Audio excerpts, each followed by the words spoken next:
There you have it, a year in pictures and all the amazing things that have happened, some good, some terrible, and of course open for discussion at this forum here. So as I mentioned, deglobalization, the world in search of new development models. I'm very honored to invite up our host for this first session, the moderator of the Doha debates and current affairs presenter with international TV channel TRT World. Please welcome Ghida Fakhri. From the center. Oh, sure.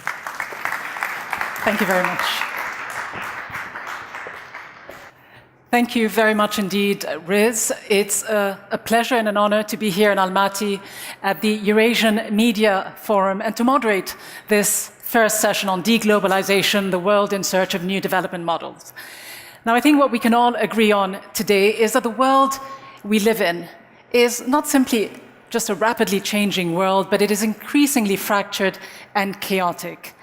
While we might not all agree on whether or not the fourth industrial revolution has indeed begun, I think we can all agree on one thing that is becoming quite obvious, that we do live in a new era, the era of Twitter policy making, as I like to call it, which adds to the sense of chaos, confusion, and quite often the sense of lack of well-being that many of us feel, not those of us simply who live on the other side of the Atlantic, but across the world. It makes our world often feel more dangerous than it actually did back in the days of the Cold War. But it isn't just what is going on across the Atlantic that is making many of us scratch our heads and feel more than a bit anxious about the future. It isn't just Donald Trump's America First agenda that is turning things on their heads. It is also the political forces that are pushing in new and different directions here as well in Europe and in so many capital cities around the world where we are seeing a new wave of populist political leaders come to power. There is a popular backlash facing globalization, there is no doubt, and facing the established status quo.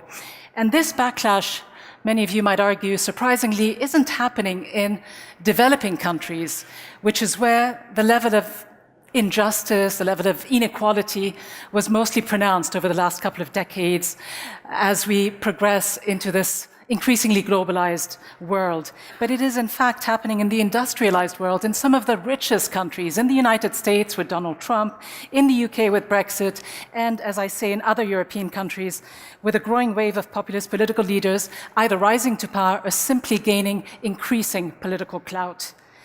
But is deglobalization the answer to all of our problems? Will the alternatives, whether they are protectionism, economic nationalism, or anywhere in between, will they deal more effectively with the inherent injustices and inequalities of the globalized system? And can capitalism still deliver the better future it once promised? Or has it simply reached the end of the road? Has it shown its flaws and its limitations? Consider this, the world's richest 10% today earn 40% of total global income. In developing countries, inequality is actually increased by over 10%. And think about this for a moment. The world's top 26 billionaires own as much as the poorest 3.8 billion people in the world. That is half the entire population of the world today. But while globalization is blamed for many of these issues that are going on around us, especially in the poorer developing countries, it has also led to rapid growth, no doubt, in Central Asia, for example, which is one of the fastest growing regions of the last decade. The countries of Eurasia have become focal points for new political alliances and strategic infrastructure projects. They've also been trying to redefine their role within this changing landscape, which stretches all the way from Lisbon to Shanghai, which covers about 35% of the Earth's total landmass, and where about 70% of the world's population actually lives. So there is quite a bit of movement. This is a region that is seeing a lot of dynamic change. The race is on. So how are the big powers then positioning themselves? How will China's Belton Road Initiative shape the new map of the region and dictate its new and changing dynamics? How will Central Asia's strategic location in the middle of important regional players, not just China and Russia, but also Iran and Turkey, how will it affect the changing geopolitical and geo-economic balance of power? And finally, how do the countries of Eastern Europe, former Soviet republics, see the rapid changes affecting them?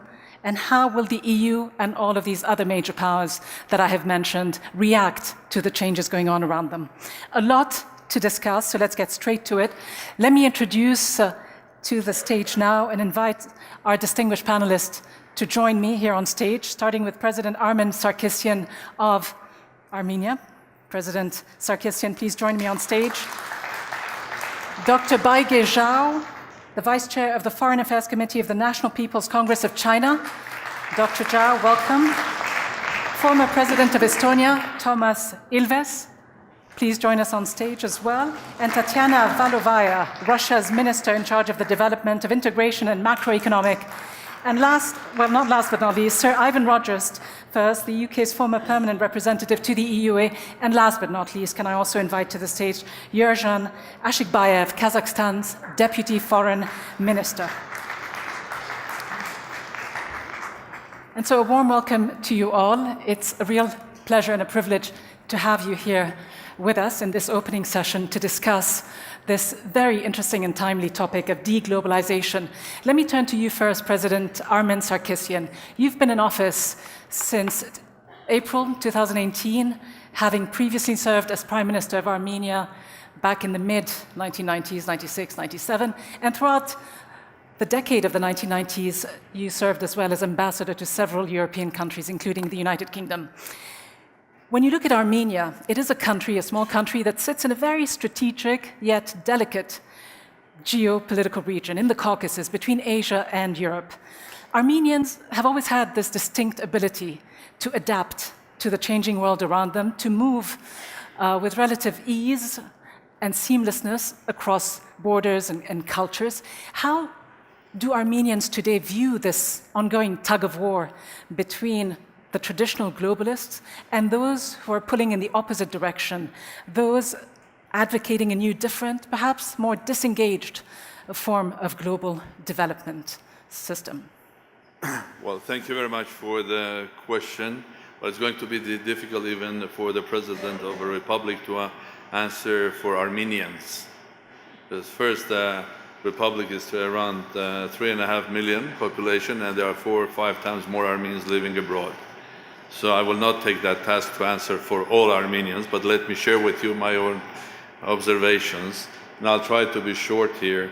First of all, I don't believe the concept or idea of deglobalization, because the way you personally also presented, but also it's presented publicly, it's about the political or trade difficulties between states, rising populism, as you said. Is that natural populism, or is something that would like to see equality as a part of populism? But at the end of the day, the globalization is not over, and it's going to continue and much faster. Mm-hmm. It has not started today, it has started years ago, or decades ago, or that started hundreds of years ago, or thousands of years ago with the Silk Road. I mean, that was, and before. I think the world was already globalized, and the forms of globalization were different. Alexander the Great reaching these areas, and then the Silk Road connecting Shanghai with the end of Europe. And I'm proud to say that my nation, Armenians living those days in Calcutta, in these areas, in Samarkand, Bukhara, and Shanghai, had a role play. And there was a wonderful exhibition the end of last year in New York at the Metropolitan. It was called Armenia. Basically, it was telling the story of Armenians being sort of a big part of that Silk Road, and would like to be a big part of the new Silk Road. So, the globalization is going on. We have difficulties on the top. The mid-globalization, which is the markets, trade, and everything, is on. And on the lower level, it's even much bigger, because the world is trading via Alibaba and Amazon. Everybody is connected. The media is changing, so it's on. So the fact that we don't understand how to manage it, it's a different question, and I'll be happy to answer. And now the answer to our questions. Armenia is a small nation, a small state, but a global nation, and I think we will be people that know how to adapt themselves, people that have gone through huge tragedies during the history and have restarted the life again. So a quality that is very important in the new world where there are less certainties, there are more uncertainties. As you say, there are more uncertainties. You mention Europe. But I'm positive. Well, positive. All right. Well, let's look at this a bit more in detail, because Armenia, as you mentioned, is a small country. It's the smallest former Soviet republic. You say it's got a global outlook. Many people within Armenia are looking increasingly towards the EU, with an EU association agreement. But I wonder if you think the long-term interest of a country like Armenia, which is so heavily dependent on Russia's economic and military help and support, can afford to look more towards the EU? Can it afford to lose Russia's help? Can it afford to alienate Vladimir Putin and move away from this region? Your thoughts? Well, I think that the question took me to the South Pole. It's out of the context. At the end of the day, Armenia is a nation that lived in that territory thousands and thousands of years, and we were always a small nation surrounded by big empires, and we knew how to handle that. And I mean, we are there. We are still a crossroad, and as I said, it's a small state, but a global nation. And in Russia, we have probably as many Armenians living as in Armenia itself. In California, in Los Angeles, only 1 million Armenians. In Lebanon, 500,000. Yeah. In France, 1 million. So it's a global nation, and we know how to work, and we know how to work very well with our friends as well. Sure, but And you're not Russia answering is a the friend. question. Is Russia more than just a friend? The question was, where does Armenia's long-term interest lie? Is it in a stronger relationship with Moscow and membership in the Eurasian Economic Union, or is it in the EU? No, I'm trying to answer it. Armenia is a crossroad. It has learned to work with everybody. And that's why Armenia has very close relations with the Russian Federation, and the members of states of Eurasia Economic Union were a part of that. But in the meantime, Armenia has signed an agreement with the European Union, and I don't see any contradiction here. In fact, Armenia has an advantage, and the international community has to try to use that advantage, because Armenia is the only one that has deep relations both with the European Union and very deep relations with Russia and Eurasia. So why don't you use Armenia as a bridge to start bridging the differences between Eurasia or Russia and Europe, instead of using Armenia to divide? All right, well, on this note, and as you say, we need to try and look at the positives in all of this, but on this note of division, I turn to you, Dr. Baige Zhao, Vice Chair of the Foreign Affairs Committee of the National People's Congress of China. I like vigorous debates, but in many respects, I can't say that I'm too unhappy that Steve Bannon, who was supposed to be on this panel, isn't here. Given all that he said about China, I wonder how the dynamics might have been. But I would love for you to address some of the things that people like Steve Bannon and others in the United States have been saying about China, that China poses an existential threat, not just to the United States, but to Western economies and democracies. They say that China does not play by the rules, that it needs to be stopped, that its business model and strategic vision for the future is, in fact, a plan to take over the world. How do you see this anti-China movement that is going on, certainly in the United States? Is it just about Trump, or is the US worried about losing its economic hegemony to China? And how does China react to all of this? Maybe answer part of your question, but I want to speak out by some opinion of myself. Yes. This morning, when I get up, open the window, I look at the Huawei name, Freedom, in my left side, and immediately see the Greenland, beautiful snow mountain in my right side. So question in my heart, this is an important meeting, very important forum for the media. Then question is, what I can bring it back to China? What kind of opinion I can bring them to this forum? This is my key element, I think. So just want to take Huawei as a very interesting example. Because Huawei, the leader, called Ren Zhengfei, now is 75 years old man. But they start with 21,000 renminbi, just equal to 3,000 US dollars to start Huawei. That is in the very, very early time. But very interestingly, I find this through the Google. very interested. The media become like a very strong promoter for Huawei. That is 2005. Huawei be elected as a Time magazine, become like one of the most influential company in the world. This is 2005. And then in 2011, they come to the Forbes. In 2016, they come to the Hurun. In 19, they become like an international global company. I think Huawei is very interesting because they align with the new globalization. I prefer using the new globalization rather than the de-globalization. These are different. And also Huawei are very interesting. They follow the fourth industrial revolution. This is very interesting because 5G will immediately globally by the human being. So this example really gives us the deep thinking. What is the function for the medium?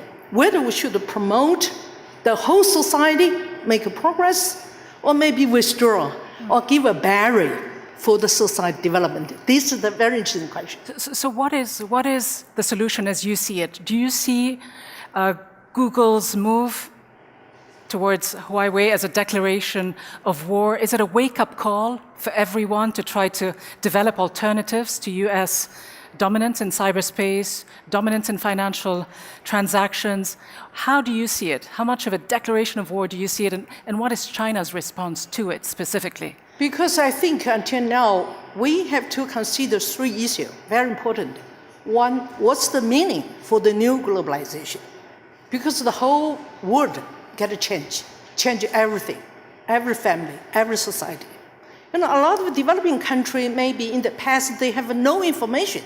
And now because of maybe 5G is one of Alibaba is the other one, of course, Google and Yahoo will become a very important one.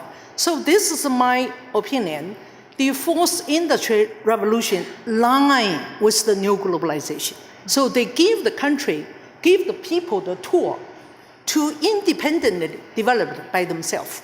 The second one, some questions in my mind. What is the spirit? What is the value today? So we think in 1775, when the American, the very interesting, the Declaration of the Independence, we know that, immediately mentioned that democracy, freedom, equality, and fair. Until today, these principles still continue. But the question is, how can we face in for the new area? I remember somebody write a book called Digital Area. How can we do this for the new century?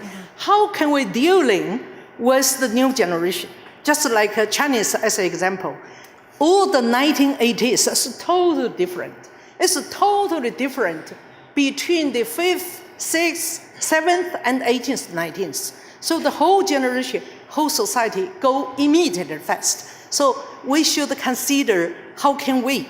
I mean, so when the parliament, the government, you have to think the new way for the new development. Thank you. Thank you, Dr. Zhao. So this is about the more digital form of globalization that hasn't just made China the economic superpower it is becoming, but has also opened the door to small and developing countries. President Thomas Ilves, I'm thinking of Estonia.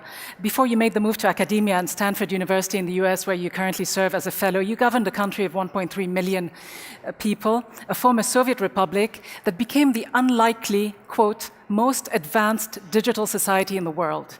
And you were at the forefront of this. It became a way of life, this digital globalization in Estonia, ever since its independence. Conventional wisdom, though, today has it, some people might disagree here on stage, conventional wisdom has it that globalization has stalled, that there is now a movement in the reverse direction. But with this exploding flow of information and data that we are seeing across the world, can that really be the case? Well, I think it's fairly complex. There's no single answer to that. On the one hand, we see that since the invention or since the appearance of the smartphone around 2006, 2007, we have seen an incredible explosion of access to the internet. So I distinguish it from the fourth industrial revolution, which is basically automatization, and but the people really didn't have computers. Suddenly everyone, or at least 4 billion people in the world, have access to the internet. So that really reduces the kind of anti-globalization. If you look at the smartphone itself, it is an example of how you can't stop globalization with dire consequences, because minerals from China are sent to the United States where they make chips, and the chips are sent back to China where they are put into phones that are then sent to the United States and sold. So I don't really quite understand this idea of sort of breaking down and stopping these kinds of flows that are an inevitable part of globalization. We will not be able to enjoy the fruits of modern technology without globalization. On the paradox is that since the spread of mobile phone technology giving access to virtually anything in the world, that the technology itself has been used to create and foment fragmentation, be it populism, asymmetric information warfare against democracies. Is a very clear thing because, well, let's put it this way: you can disrupt elections in Europe and the United States, but you're not going to be able to disrupt an election in a country that does not have free and fair elections. So, I mean, it is clearly an asymmetric battle that we face. And finally, I'd say that one thing we do have to start thinking about with all of this populism is that I don't actually think that the globalization, anti-globalization populism that we have been seeing is even remotely of the level of the kind of populism we may be facing if we, with the rise of artificial intelligence and robotization, that will probably do far, far more to damage current forms of industrial production and, most importantly, employment than any of the kind of sort of globalization effects, such as sending manufacturing offshore. It's interesting. So you mentioned populism, and it was interesting to note that just over the last elections in Estonia, the Conservative Party, known under its acronym ECRI. It's a hard right. It's not a. It's a hard right conservative party, call it what you will, but it has shown that populists have also made inroads in a country like Estonia. How do you explain this? Why has the country taken such a sharp turn towards the far right, with slogans that many people would say border on neo-fascism, outwardly racist? I wouldn't even say border. I think it is. Yeah. But it's not that the country has turned.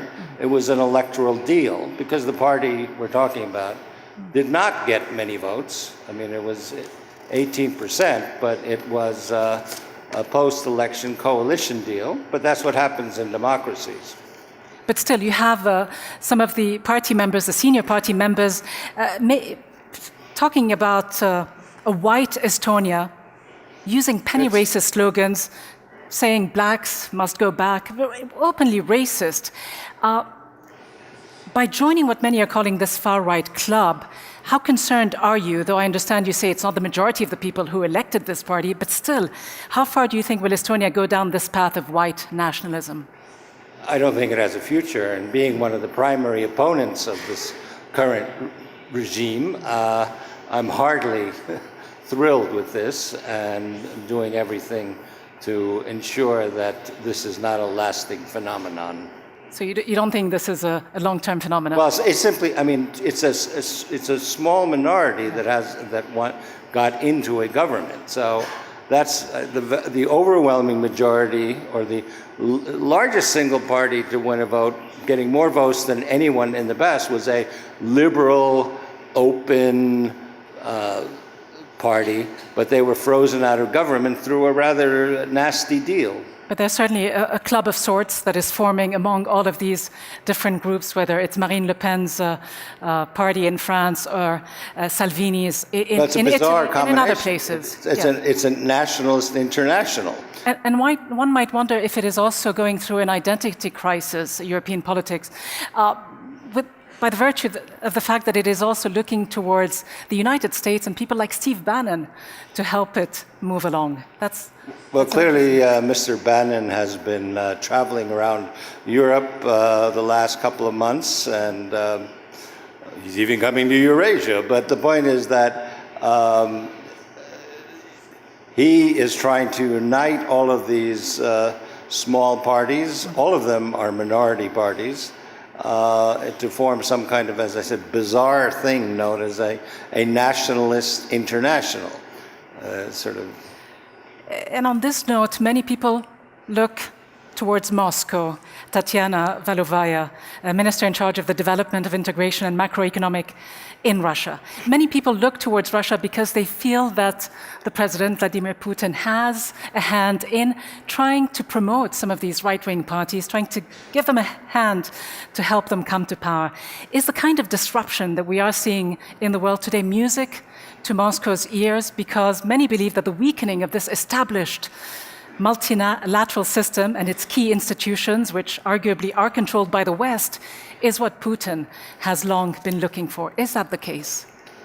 Well, I would start with a necessary correction of a certain misconception of myself. I am not a Russian minister, and I do not represent Russia. Here I am on behalf of the Eurasian Economic Commission, and that's the body of the Eurasian Economic Union. And I was approved to my position by 5 presidents of 5 member states of the Eurasian Economic Union. And we personally think that Eurasian Economic Union, in which all the member states are sovereign and absolutely equal, is a certain answer to the current situation taking place in the world. You spoke about the music. Of course, it's no music. But, for example, I personally do not believe that we have a crisis of globalization or we have a deglobalization. And why? Because I do not believe that we ever had a real globalization. What we had before is some kind of a very bizarre, asymmetrical, unfortunate, better version of globalization. Yes, we did have and we do have global markets. We have global companies, we have global media, but we do not have global governance. And the case of Huawei and Google is a very interesting case. Both companies are global companies, but they are regulated nationally. And just imagine a global company, Google, being regulated by national regulation, that one country can regulate a global company. That's bizarre. And the crisis, which started in the year 2008, showed that the situation is no longer unacceptable. It showed that we do have global markets, do not have global governance, and such institutions like we considered global, World Trade Organization or International Monetary Fund, are no longer working. And what started later, the road to real globalization, emerging of international integration structures like Eurasian Economic Union, Silk Road projects, now we're speaking greater Eurasian partnership. And what we see now in the year 2019, I think, is a revolt against this real globalization. You asked in your starting notes why rich countries like United States or United Kingdom are fighting globalization. They're not fighting globalization. They are fighting for the previous version, better version of the globalization, where they had the possibility to have a global governance. So I personally see that what we have now is just the attempt to fight a real globalization. Of course, it will fail. And what we see now is a very difficult, but I'm absolutely sure, positive process. It's a real road to a real globalization. Real globalization, you say, but is the road to real globalization a road that passes through the new Silk Road, the Chinese Belton Road initiative, which China says is a new form of globalization, a more generous form of globalization that looks to the well-being of those poorer countries within the developing world that were very often left out of the previous decades of globalization. It attempts to connect the region, it says, but many people see more underlying sinister motivations. I wonder how you see this project, particularly in this context, in the Eurasian context. Is it a positive, or is it something that needs to be taken with more than a pinch of salt? Well, you know that in previous time, about 500 years ago, before we had a maritime road from Europe to Asia, Central Asia was the real heart of Eurasia. And that is absolutely normal. Central Asia and the countries which live in the Eurasian region were in the center of connecting Europe and Asia. Then, you know, after the maritime road appeared, we lost this significance. What we see now is the reconnecting Eurasia without any prejudices to the existing roads or connections. So a lot of is now being speaking about connectivity. So we consider Silk Road is a very important project. It's one of the projects. For example, we in the Eurasian Economic Union, it was already mentioned, the declaration of our presidents, we are now thinking about the idea of a greater Eurasian partnership, which could unite not only Eurasian Economic Union, but the countries belonging to Shanghai Organization of Cooperation, including China, including India, including other countries, ASEAN community, possibly European Union. So we are thinking that in all regions, there are some regional ideas, regional projects, and if we unite them on a balanced scheme, that will be a road to a real globalization. But just very briefly, does it matter that the Chinese are expanding their economic footprint in a region that has traditionally been the Russian, the Soviet sphere of influence? Well, I wouldn't say it was traditionally a Russian or Soviet sphere of control. You know, Eurasia, if we speak from the very beginning, was always united, even long before Russia appeared on the geographical map. It was united 3,000 years ago. I'm always saying that the head of the first Eurasian integration organization was a woman, and she was of Kazakh origin, and her name was Tamiris. And that's the woman which conquered the empire of Persia. So the region was always united. Different winds blowing in different directions, more integration, it seems, here in Eurasia, less so in other parts of the world. Sir Ivan Rogers, we cannot possibly talk about deglobalization without talking about Brexit, the ongoing saga. As a former UK permanent representative to the EU between 2013 and 2017, you were at the center of the negotiations that followed the British referendum in 2016. You resigned from your post after an internal memo that you wrote was leaked, in which you talked about the incredible difficulties that the UK would face as a result. You even said that it could take 10 years for the UK to detach itself from the EU, if it is possible at all.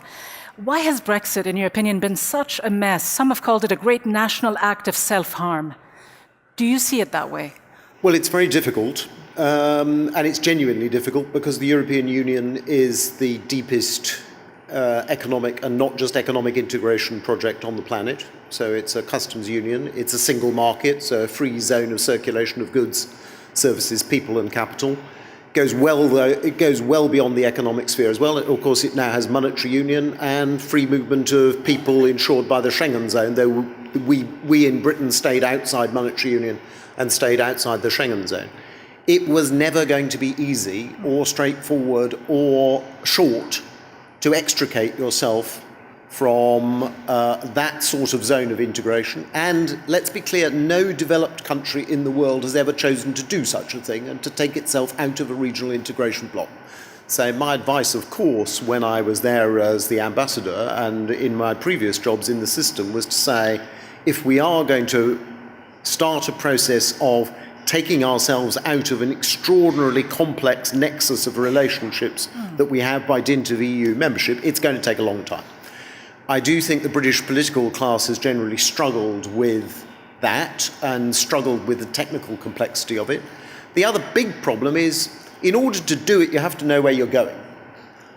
And there remains huge division. You saw the country was heavily divided at the time of the referendum in 2016, but an enormous number of people voted for Brexit because they were deeply disaffected by the state of the world and deeply out of love with their own elite, their own metropolitan elite, financial elite, and political elite, but also a sense that globalization wasn't working for them was undoubtedly post-financial crisis an element of the referendum. But in order to leave the European Union, you do have to know where you're trying to go. And are we trying to go sort of mid-Atlantic, pro-globalization, pro-free trade, maybe ultra-free trade, and in a very liberal direction? Or are we leaving because we're anti-immigration, more protectionist, putting up more barriers? And there's a sharp divide even amongst the proponents of Brexit between those people who are avid pro-globalization free traders and those people who are actually more nationalist, more populist, more anti-globalization and the impact of globalization above all on working people. Is there a single issue, though, in your mind that drove people towards this great unknown, towards Brexit? And could the solution possibly lie in a second referendum? Would this simply make the environment far more toxic? And does the delay of delivering on Brexit actually not play into the hands of the Eurosceptics and the nationalists, the populists? Well, I think it's dangerous to generalise about the reasons why 17.4 million people who voted for Brexit voted Brexit. They had lots of different reasons and lots of different discontents, and those discontents were very well crystallised by the Leave campaign around the slogan, "Take back control." Very powerful slogan, a sense of loss of control over your daily life, loss of control over decision-making that affected you, and as I say, a sense of out-of-touch elites. What's the problem, particularly post-financial crisis, during the financial crisis, with globalisation for most people? You said it in your introduction, is that for most ordinary working people and middle-class people, they haven't been getting better off for the last decade or two. They may have been getting worse off. Their lives are getting tougher, and they see inequality growing back to levels we haven't actually seen in the Western world since the 1890s. And I actually think the crisis we're going through in the Western world is more similar to the 1890s than it is to the 1930s. But there's massive growth of inequality and that sense for ordinary people that globalization, look, globalization is delivering enormous global dividends for people, including in this region, but the dividends are huge and diffuse.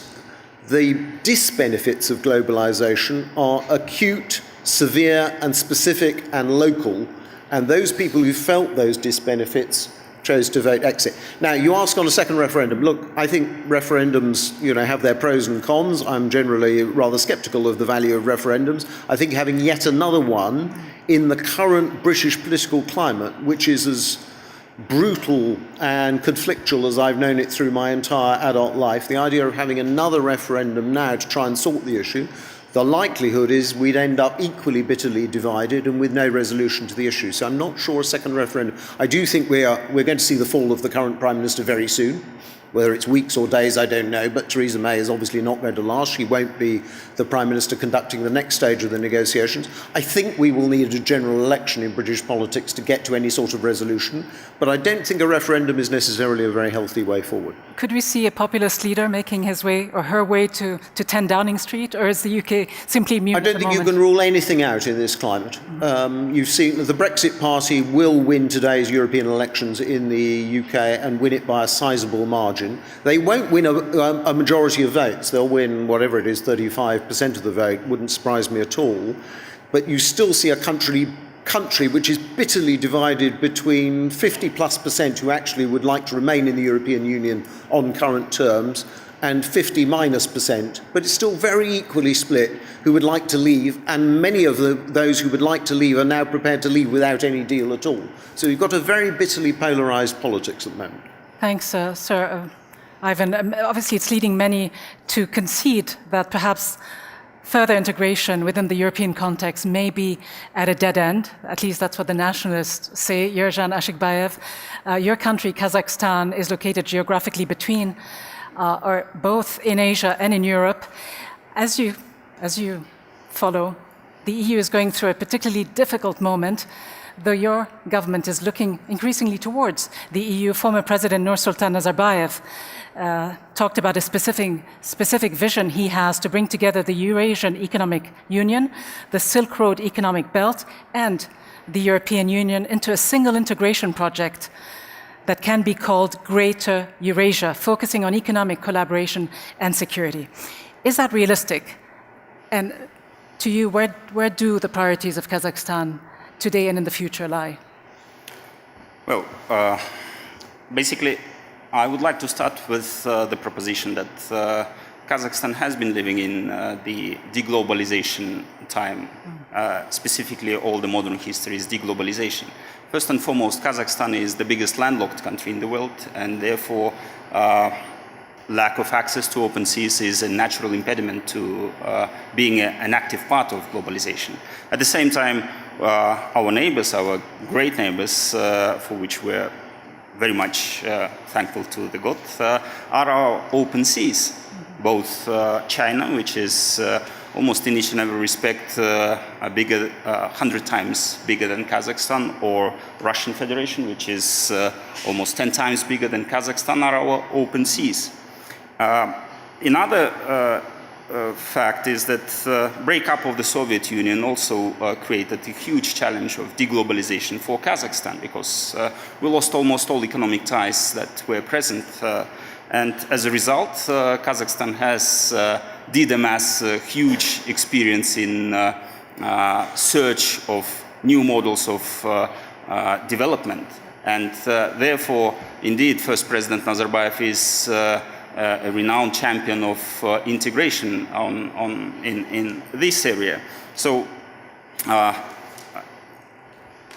like so many countries in post-Soviet space, and I fully share the vision of President of Armenia, Kazakhstan has been actively investing in reaching out to outside world. And this is not only infrastructural investments, but it's also very unknown experience of Kazakhstan of introducing English as a third language. And this is something that is very unusual for this region, but is a testament to our ambition to be part of global developments. And at the end of the day, the Eurasian Media Forum itself is an excellent instrument of coping, of tackling the negative consequences of deglobalization in this part of the world. So many thanks to Dr. Dariga Nazarbayeva for hosting and supporting this forum for so many years. There's no doubt, as you say, that Kazakhstan specifically is a country that's been opening up over the last few years, diversifying. It's also part of a region that has long been associated with oil and gas. Are foreign investors now beginning to see this region in a new light? Is it becoming a sufficiently politically stable environment, because there are obviously still unresolved conflicts, and businesses, investors do like the idea of predictability? We're also talking about countries, many of whom are predominantly Muslim, such as Kazakhstan, where you have about 70% of the population that is Muslim. I wonder to what extent that factors into the European Union's approach towards the region, and the idea of looking towards this region as a protector of this perceived Muslim threat. Well, predictability is definitely something that is a kind of guarantee that business community would like to see, and early elections called here in Kazakhstan and scheduled for June the 9th also the tool to give additional guarantees of predictability to foreign investors. Well, I wouldn't rely much on religious sentiments in this globalization or deglobalization discord. I would rather talk about emotional side. We have seen in so many communities around the globe that fear and suspicion are taking are very strong in so many communities, giving the way for protectionism, for isolationist thinking. And here in Kazakhstan, President Nazarbayev and now President Tokayev has stressed the importance of trust and confidence building. And this relates to different spheres, be it economy, a political side, cultural, and Kazakhstan is definitely a model of harmonious society. We believe we are the model of harmonious society, and if multiculturalism has been defeated in Europe, it's thriving here in Kazakhstan. And one of the recent proposals, initiatives by President Nazarbayev expressed at the Belton Road Forum in China is three dialogue platform, dialogue between major powers, China, Russia, the United States, and the European Union, dialogue on Eurasian continent between OEC and SICA. This is Kazakh initiative, conference on confidence, interaction and confidence building measures in Asia. And at the end, the third dialogue platform is a dialogue of integration mechanisms from ASEAN to European Union to the Eurasian Economic Union. And as you say, it's only possible with the trust and confidence, but never been possible with fear or suspicion. Yeah. And as you say, Kazakhstan has been investing quite a bit of its time and efforts into mediating in quite a few of the world's conflicts. It's trying to create this zone of peace, cooperation, and security. It has played a role in trying to bridge the divide when it came to the Iranian nuclear project. It also played a role in the Astana negotiation process within the Syrian context, and mediation efforts as well between Turkey and Russia during the Ukrainian crisis. So quite an interesting, expanding geopolitical role for Kazakhstan in this region. On this note, I just want to turn to the audience briefly, if I can, and perhaps look at some of the raised hands. Microphones will come over to you. We want to make this session, obviously, as interactive as we can. So let me open the floor to your questions, beginning with you, sir. If I can get a microphone over to you. In the second row, do we have a microphone? I think we have one towards the end. Should we go to the end first, and then we'll come back to you? Good morning. Excellent debate. I'm from Mongolia, media representative, watching very closely what's happening in this region. My question comes to probably each participant. Last week, there was a European newspaper congress, publishing congress. There was a speech by Hubert Media Group chair, Mr. Belton. And he said, altogether, European magazines for advertisement got 800 million euro last year, but the Facebook advertising revenue was alone 1.2 billion. Google even more. Mm-hmm. In that circumstances, he says, they have no money and the traditional media is going down. Is it the case in your country where the traditional media is replaced by social media, which is kind of a threat to threat the freedom of speech and democracy? Would you comment, please? Thank you. Not sure who the question is for, but whoever would like to take this question, social media replacing traditional media and its implications. President Sarkisian, would you like to take this? Social media replacing the traditional one? I don't think so, because at the end of it, they are going to merge together. So it's not one replacing the other one, it's going to be one altogether. Despite the impact of Twitter? Twitter is just a part of it, just a very sort of a simple way to having access in the modern world when people are keen to get a very short, to-the-point message from a leader or leaders. I think Twitter is just one of the tools.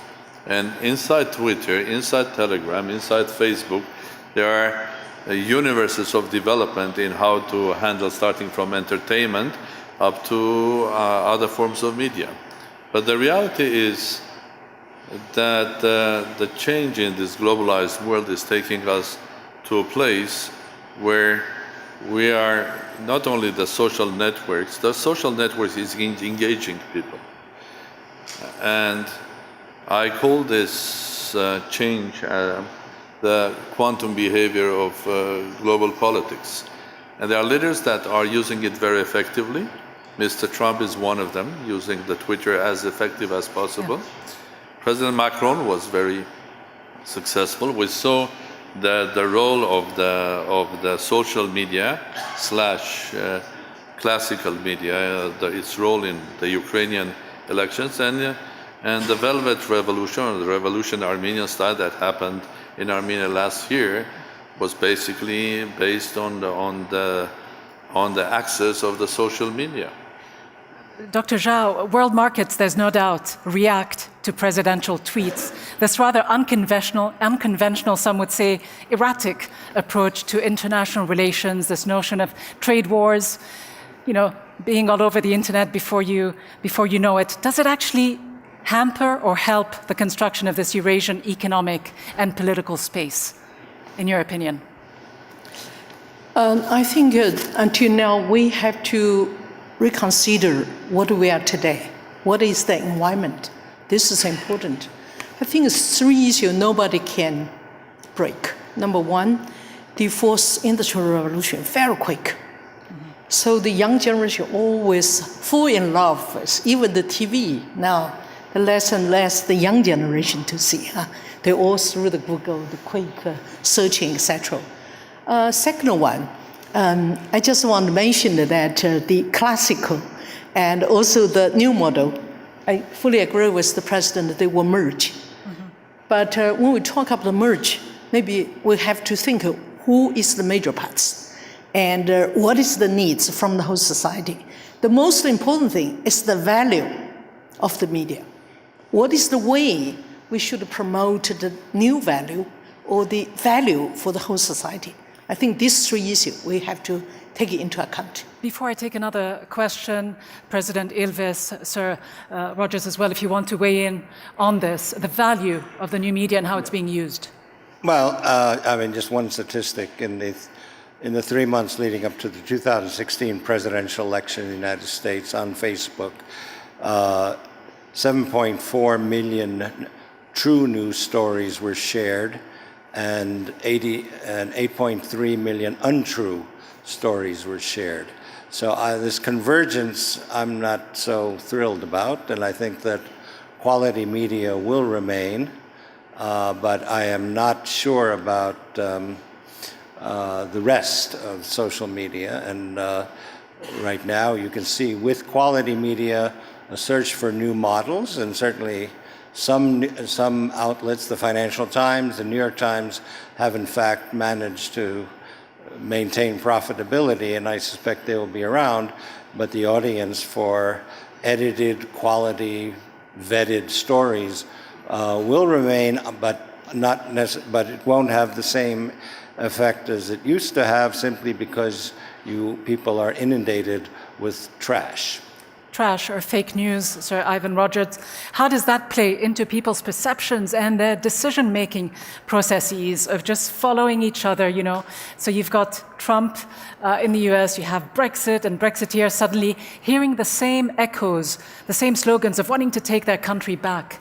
How does that play? Well, I think it's much worse. Narrative. You see the manipulation of the social media through bots, through concerted efforts, through the so-called Internet Research Agency in Petersburg, and other examples of the same thing. I would just say that it's a mess. Mm-hmm.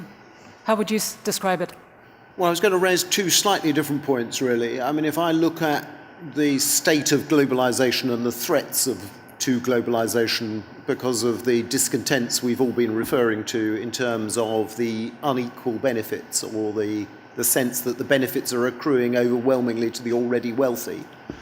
I think in the media world generally, and again this reminds me of the late 19th century and the concern about monopolies that arose then, and the structure of capitalism in the late 19th century, I think we have some of the same issue now with some of these key companies.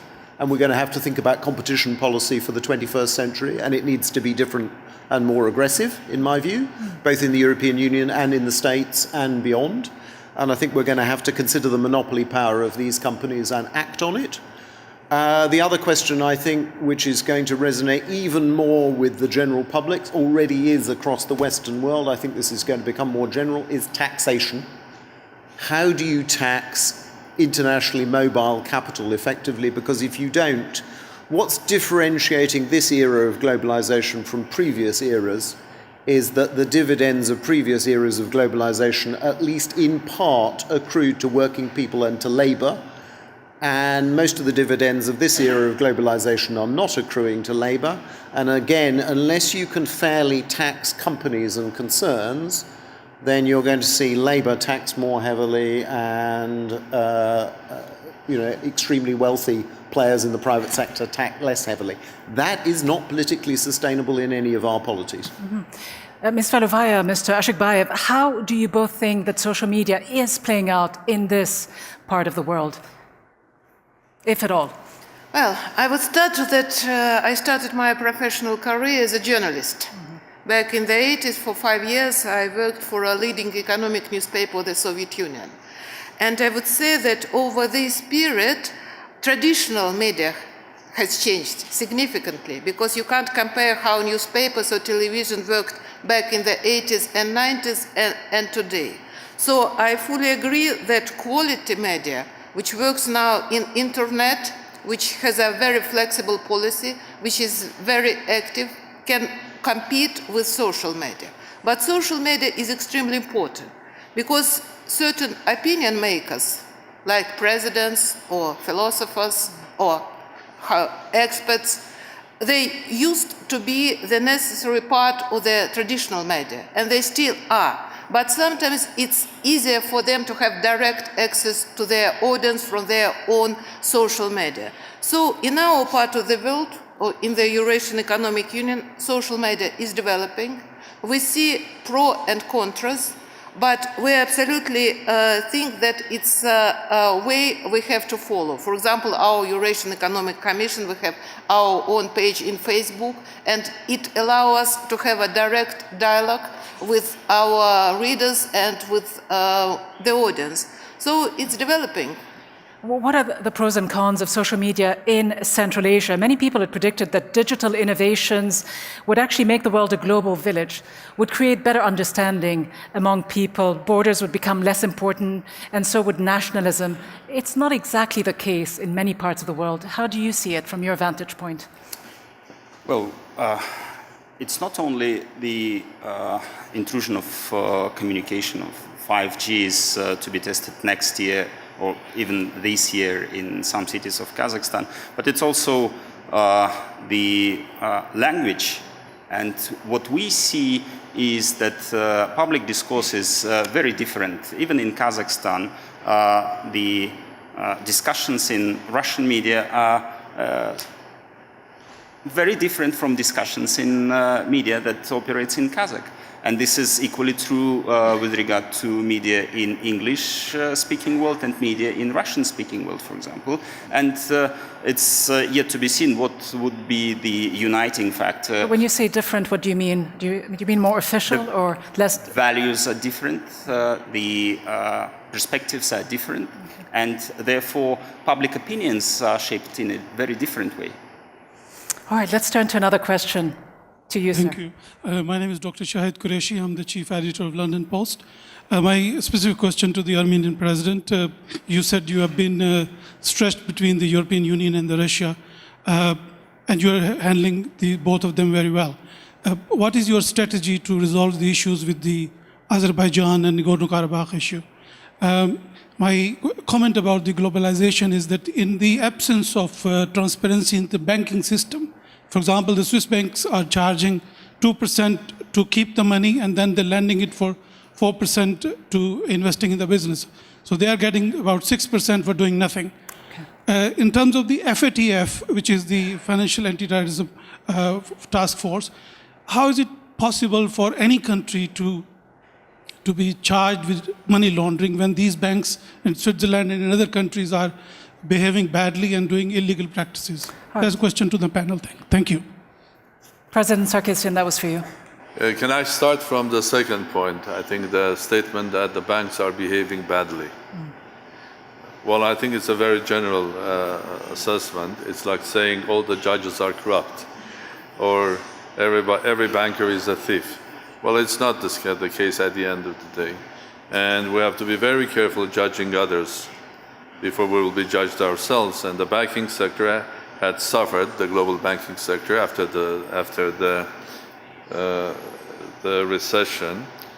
And but it doesn't mean that we don't need a banking sector at all. And has anybody invented anything or any way of keeping money, developing and investing? If we have, let me know. I think that I know where we will come in the 10 or 20 years' time. Probably there will be new forms of banking. The banks will be replaced by fintechs and others. But it's not the case today. So just claiming that the banks are sort of a useless. Sure, but would you agree that more needs to be done at the government level to ensure that there's a high level of transparency and accountability to raise the kind of trust that people need to see? Agree that we have to do more, but we have to do more also in education, in healthcare, in many other sectors as well, including politics. So banking is not the only one. We have troubles in many places. Now, when it comes to Armenia-Azerbaijani relations, I think both Armenia and Azerbaijan are negotiating the outcome of the peaceful resolution to the conflict on Nagorno-Karabakh. There's an international framework that is used for these negotiations. And for the moment, on the Azeri side, it's the president of Azerbaijan, Mr. Aliyev, and his foreign minister. And Armenian side, our prime minister and his foreign minister, Michel Pashinyan, and foreign minister. They are negotiating, and I hope and I will give my full support to the peaceful resolution of that. But one negotiation, one problem doesn't restrain Armenia to be a platform for better relations international. It become a platform of cooperation between Eurasia and Europe. But is Armenia feeling less or more isolated today through the Belton Road Initiative? And I mention this because there's a rail system right now that connects Azerbaijan, Turkey, and Georgia, and leaves out Armenia, or does it simply not matter? First of all, it doesn't leave out Armenia. Armenia in principle, can be a part of that. Secondly, we're working now hard into making our relations with the project, starting from China, including China, the Belton Road. And I just recently, before coming here, had interesting discussions with Chinese the delegation in Armenia. And the third one, Belton Road is not only physical. I look at it as more also virtual. Armenia is a big part. Armenia has a very high level of integration into the network of internet, and a very high level of development of IT and also artificial intelligence. So integration into the globalized world is not only the physical, the railroads, it's also the roads of internet as well. So that's on the positive side. We perhaps will come to the more negative side of things and the criticisms about making too many countries in the region become debt-trapped. That's something to you, Dr. Zhao. But while you ponder this, I do want to get to another question in the audience, and we'll come back to you. At the very end. Hello, I have a question. I'm from Kazakhstan, from Atamekian Business. My name is Erkizhan. You just spoke of social media and journalism. Today, social media is ahead of journalism. We perhaps all remember the events when in New Zealand, a terrorist put a body cam and posted to YouTube his attack. And journalists couldn't do anything but reposting in their media that video by the terrorist. It's a fact of information that a terrorist is shooting people in New Zealand. So the question, perhaps journalism has to be ahead of social media through analytics, but in many countries, such journalism analytics doesn't exist. And where would information journalism go? What should journalists do when social media get ahead of journalists, especially in such ways? So essentially, how do you curb social media in some respects? Or Ivan Rogers, any ideas on this issue? And the issue of the shooting in New Zealand was raised, where social media obviously was used to stream the horrible event that was going on. I'm not sure I have any credible or serious ideas to offer. I think what worries me about social media in both our politics and across European politics, and the way I perceive it, is the point you were referring to earlier, is the echo chamber. If you look at the way in which, for example, our Brexit debate, but several other debates are conducted in the UK, the difficulty is there is no overlap between audiences, and people are simply via social media receiving, confirmation of their own biases and own prejudices. And that's increasingly how politics is working, and that's leading. I mean, what we had not anticipated 15 or 20 years ago on the rise of social media was the extent to which it wasn't going to be an amicable conversation at a national or supranational level. It was going to be increasingly self-reinforcing conversations which amplify and intensify people's beliefs, but polarize society more. That's the thing that worries me. I don't know, you can't regulate that out of existence. You can't stop it. It's extremely difficult to handle, but the politics of that are becoming more difficult to handle because actually people are going to social media essentially to confirm their existing biases and confirm the agendas that they want to see pursued. That's very difficult for liberal democracies to resolve, and that's different, I think, from the old-style media. We're facing a different scale of challenge. Let's get to another question, if there is one. Right there, yes. I would like to greet honored guests, and this is my question. Do you think global media players and governments should enhance role of fact-checking in social and traditional media, or just let it flow as it is? Thank you. Who would like to take this question on fact-checking? To President Ilves, if I may. Well, there has been no single good solution to this. Facebook just offered 2 weeks ago that some body should be formed that would then do the fact-checking. Others say that's really passing off responsibility, and I tend to agree with that as well. There is no single overall solution to these things. I think in the future we will be seeing some pretty radical solutions. Certainly I think that the role of anonymity is going to come under serious question in the future, given how much anonymous nonsense is spread around. There will be liability, and that will do something as well. And then there will be technical solutions based on algorithms, which right now don't work. Dr. Zhao, you had a thought on this before I move to final comments from you all. Thank you. I think 2 points I want to mention. One is the value of the media, because now we come to the new era. Of course, the value is so important. I want to take Huawei as an example again, because look at this 75-year-old gentleman. They opened a business for the innovation. When he gets success, it's not only feed by themselves, they contribute for the society and the people. And I really think the medium should find those kind of example, no matter internally or externally in the world. Second one, the new technology use are so important. Like China, we're using the fintech now very, very frequently, especially for the monetary system, for the transparency. I think in the future will play an important role. Thank you. You talk about transparency, but let me start with you as I progress toward the rest of the panel with final thoughts. President Sarkisian, we only have 3 or 4 minutes to go. But just along what you've just said, you talk about the importance of transparency, yet I'd like you to address in the final couple of minutes at your disposal 2 criticisms towards China. One, the lack of transparency when it comes to the way data is collected in China and the way the media is actually run in China. And the other one, the lack of transparency as well in the way the Belton Road Initiative contracts are awarded. Facts show us, the data shows us that about 89% of contracts are in fact awarded to Chinese companies. What do you say to both of these critiques as you wrap up your comments? Thank you very much. I think we should take China as a developing country. It's not only considered GDP per capita. I'm talking about the capacity building. Today, not only for China, I think a lot of countries have to face into the new technology. for the transparency, for the monetary system. So we should be working with the whole world.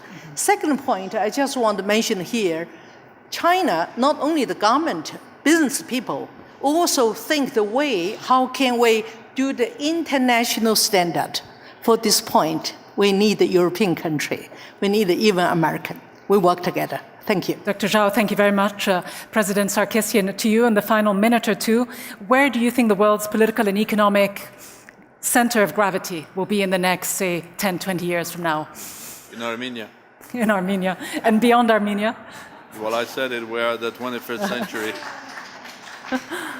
Well, we are a 21st century nation. We are small, but have a fastly developing country where the new technologies, including artificial intelligence, mathematics, are growing very fast. We are one of the rare countries which are globally integrated, a small nation, but a global nation. We do understand the East and the West. We do understand the North and the South. So I'm very optimistic. And to your question about fact-checking, I would like to continue what the President was saying, that eventually we'll get a home fact-checking machine, like we have fact machine, which is called Google.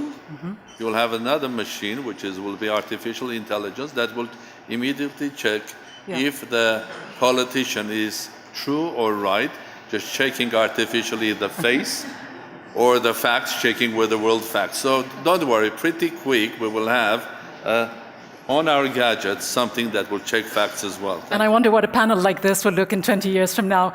To you, President Ilves, in your final comments, as someone who's always been quite avant-garde, how do you see the future of the world, the increasing digitization and the advent of artificial intelligence? There are studies that predict that digital innovations, that today's work activities could actually be automated by 2055. Is AI, in your opinion, a risk or an opportunity, not just for Europe, for Asia and the rest of the world? Well, AI is developing so rapidly following Moore's law, I can't predict. I will predict one thing, though. What we see emerging are three distinct approaches to the internet. We have the American laissez-faire surveillance capitalist model. We have a Chinese capitalist model tied closely to the state and its own level of surveillance. And then finally, we have a more regulated, privacy-based approach in the European Union, which is loathed by the other ones. So it's slower in Europe, but Europe is concerned far more with not having surveillance than the other two models. And I see that the internet will go in these three different directions, and that may lead ultimately to splintering. Thank you, President Ilves. Looking at you, Sir Ivan Rogers, you've been right in your predictions on Brexit. Where is your money when it comes to predicting the future and the kinds of systems of governance the world will most likely take up? Well, I'm glad you're not asking me to predict the outcome of Brexit, or indeed when there will be an outcome of Brexit, probably long after I've left this earth, I think. Look, I'm optimistic about the effects of globalization, and I think we should be very positive about the shift of the center of gravity of economic activity across the planet, and the extraordinary positive impact that globalization has had of lifting people out of poverty across the planet. I think the concerns I'm raising are ones of distribution and equity, and if we don't get that right, and above all, you're seeing the impacts, and you're seeing them in the US with the rise of Trump, you're seeing them in the UK with the rise of populism, you're seeing them across the European Union. That's the impact, as I say, of people feeling that the distribution of the gains of globalization is grossly unfair. And unless we develop policy instruments, which again can't be simply national, this is where I disagree profoundly with the nationalists, you can't act on these problems effectively at a national level, whether there's a regulation or competition policy or the balkanization of the internet or taxation policy. They have to be increasingly globalized responses at the policy level, otherwise they won't work. But if we don't act on those, then people are going to be hearing more and more from those who feel aggrieved that they've had none of the benefits of globalization. So Ivan Rogers, thank you very much. Tatiana Valovaya, will Trump be re-elected? Yes or no? No, I was just joking. On a more serious note, how do you see the future of the global system? You know how I see the future? I see there is a possibility for a new economic and social order. You asked in your statement, can capitalism deliver? I'm thinking that capitalism is changing, and we're coming to absolutely new society. Sometimes we call it digital economy, networking society, but we're really able to go to direct democracy. You know, democracy started when people gathered together in a forum and voted. Then there was a representative democracy. Now with this global village of internet, with social media, we can have again direct democracy. So the issue now, I think, that we are really seeing the transformation in all spheres of our life, in building a real global economy, in building absolutely new economic architecture, in building absolutely new connections between people, new media, and also new political order. That's the issue, and we have to address it. Tatiana Valovaya, thanks very much. To you, last but not least, Mr.